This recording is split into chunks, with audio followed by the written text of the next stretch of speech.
Hey everybody, welcome to part 2 of our Starfield deep dive. Well, speaking of the engine and the tech behind this game, we've seen them preview some impressive stuff. They did a sort of a tech showcase about what they're doing with Elder Scrolls 6, but Bethesda's games are notoriously buggy, and if you go to download mods for Skyrim, one of the most important mods you can always get, of course, is the unofficial patch mods that fix a lot of the problems in the game. So the fact that they're using the same, quote-unquote, same engine, I'm going to channel my, inner Reddit commenter here and, just play devil's advocate as much as possible. Not that I'm... The Angry Joe one works just as fine.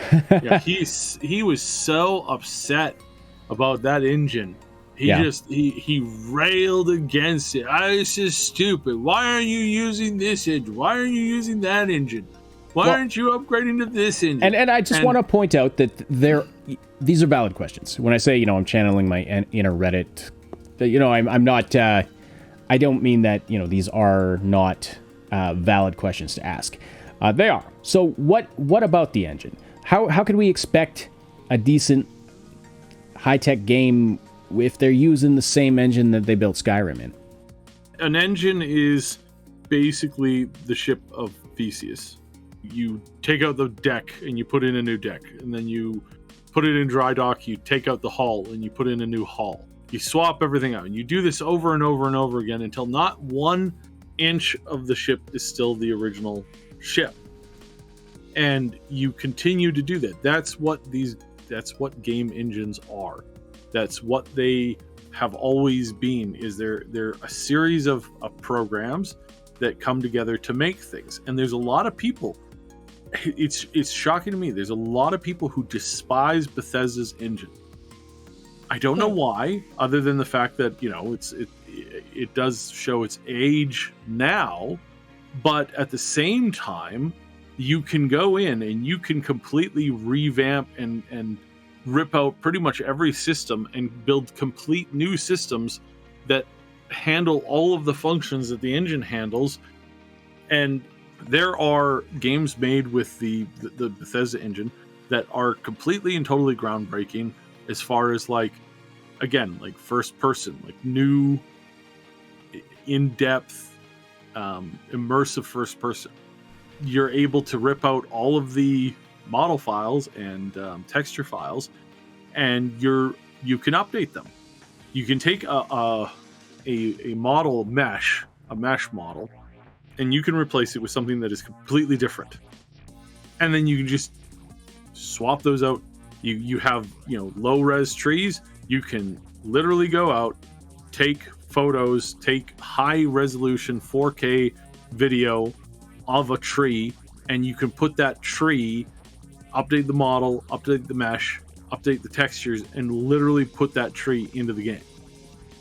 I don't understand where the hate comes from, because this is something that most other engines are only now getting to the point of being able to do. Epic's new engine has this capability. This same capability has been in Skyrim for over a decade. What's holding them back is their updates to the engine. It's not the engine itself. The engine itself is actually ridiculously impressive. And one of the newest mods that they've created for VR Skyrim is you can now handle objects in the game. You can now when you hit something, it has force and kickback to it. Before, when they put the game out, every sword, every weapon was a lightsaber, which meant that you just wave it through a character and it just goes right through them. It registers a hit, but it just goes right through them. Now it doesn't do that. Now it stops with, and again, this is a player-made mod. One of the things you can do is you can grab and pick up a body with just your free hands in the VR, sling the body over your shoulder, and take it down and throw it down a well. It's like that was something you could do, with controls in the game before, but now it's seamless. If you put your character's hand forward and decide to caress an NPC, you can now do that.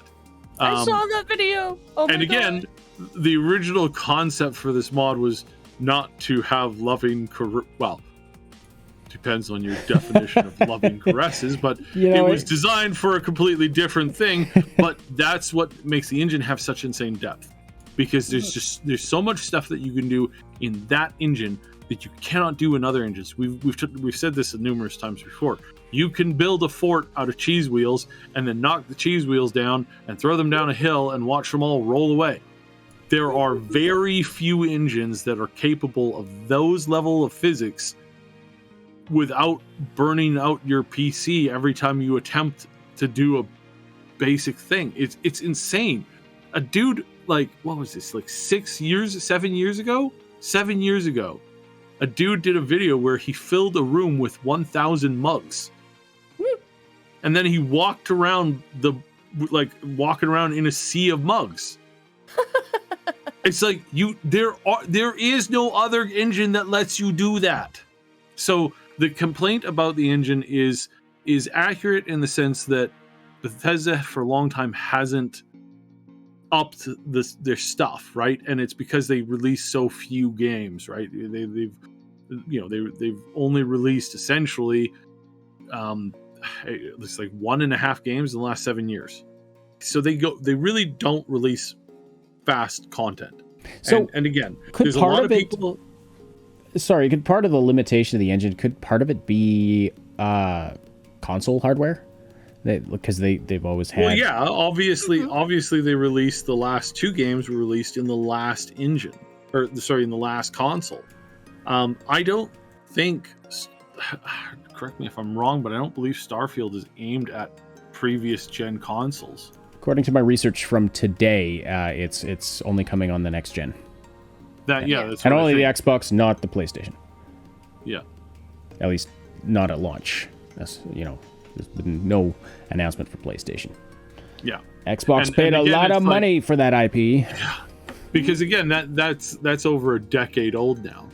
Imagine running anything, on a decade old. Yeah, as good as the engine can be, your hardware does play a role in that, obviously. So, okay, so you're saying that a lot of what's held the engine back is not the engine itself, but what they've done with it, how they've utilized it, how they have upgraded or neglected to upgrade parts of it.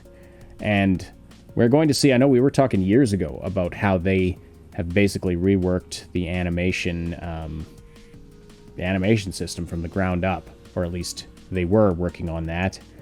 Do you think we'll see that new animation system in Starfield, or are we gonna have to wait for Elder Scrolls?